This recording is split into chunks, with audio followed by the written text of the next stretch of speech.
Première façon de positionner mon aile, c'est simplement, quand je l'ai comme ceci, de la poser sur la hampe de l'hameçon. Comme ceci, voilà. Alors moi, ce que j'aime bien, question finition, c'est de retailler un peu tout ça, histoire d'avoir quelque chose d'un peu plus propre.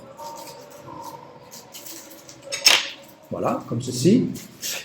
Alors, je ne viens pas cacher l'œillet, hein, donc l'œillet, vous voyez bien, il est là. Je ne viens pas sur l'œillet, je viens me mettre vraiment un peu en retrait par rapport à l'œillet pour bien toujours dégager l'œillet. C'est pas évident quand on a un montage où l'œillet est chargé, il faut venir brûler les fibres au risque d'abîmer la mouche, il faut venir avec une aiguille dégager l'œillet, c'est pas le top, c'est vraiment une perte de temps au bord de l'eau, chose que j'ai horreur. Donc voilà, pour positionner, je le mets comme ceci et je viens fixer donc simplement à la base par quelques tours. Voilà. Avant d'aller plus loin, ce que je fais, c'est que je m'assure que les fibres soient vraiment au-dessus, sur la hampe, parce qu'en tournant, elles auront tendance à tourner autour et ça va vraiment m'embêter pour la suite. Voilà, donc quand je me suis assuré que toutes les fibres étaient bien au-dessus de la hampe, je viens fixer le tout. Voilà. Je peux en rester là, ou alors, si je veux monter par exemple un cul de canard ou une éphémère quelconque, à ce moment-là, c'est redresser l'aile. Pour ce faire, c'est pas très compliqué, je redresse et je fais quelques tours à l'arrière. Soit avec la soie de montage comme je fais pour l'instant, comme ceci, voilà, ce qui fait que ça redresse mon aile, soit avec un peu de dubbing, si je veux faire un thorax à l'arrière de l'aile, chose qu'on fait couramment. Et ma plume sera placée comme ceci, je taille et voilà, l'aile est placée.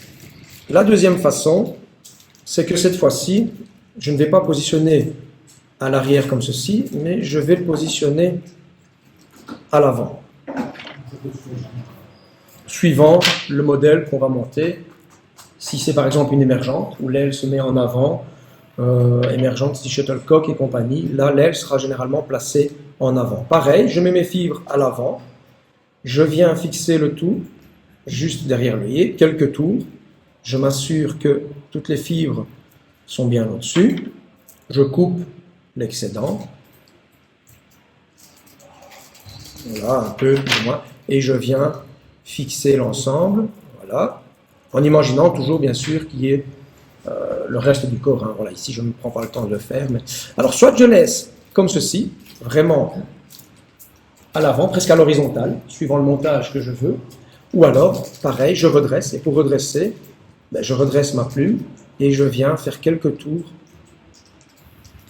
à l'avant, comme ceci, ce qui aura pour effet, tout simplement, de redresser mon aile. La différence des deux, donc, c'est que dans le premier montage, si je m'imagine une ligne droite en fonction de la hampe, je vais utiliser le premier quart, hein, donc pour un sedge ou pour une éphémère, et dans le deuxième cas, je travaille sur l'autre quart qui est ici, avec soit style émergent, ou aussi, et pourquoi pas, un modèle éphémère, en redressant mon aile comme ceci. Voilà. Deux méthodes en fonction de la mouche qu'on veut monter. La troisième et dernière façon, qui est un petit peu différente, mais on va voir en quoi elle est différente, c'est que de la même manière que j'ai placé la plume pour la seconde fois, je vais refaire la même chose, je la replace en avant, j'en fais quelques tours, mais cette fois-ci, plutôt que de m'assurer que toutes les fibres soient au-dessus de la hampe, je vais volontairement placer le toupet en dessous, comme ceci. Voilà. Et alors, pour former mon aile, à ce moment-là, je prends l'ensemble des fibres et je vais simplement les remonter et je viens avec ma soie de montage fixer le tout comme ceci. Alors, qu'est-ce que ça a pour effet? Tout simplement, c'est que par rapport à tout à l'heure, par rapport au montage précédent, où je n'avais qu'un seul toupet, ici, je ne sais pas si on va le voir, je vais essayer peut-être en descendant, je ne sais pas si ça va être clair comme ceci. Oups, je viens par ici. C'est que là, ça forme un petit éventail. Je ne sais pas si vous le voyez. L'aile se place en éventail plutôt que de se placer en simple toupet vers l'avant ou vers l'arrière. Là, ça forme vraiment un éventail du fait que je l'ai rabattu vers l'arrière. Elle s'est placée de part et d'autre de l'œillet et ça vient ouvrir les fibres et ça me crée une jolie aile comme ça en éventail. Et de ça, je peux très bien partir aussi sur un spent. Là, le spent, c'est vraiment les deux ailes qui se séparent parce que je rabats une autre partie de la mouche du montage pour séparer vraiment les ailes.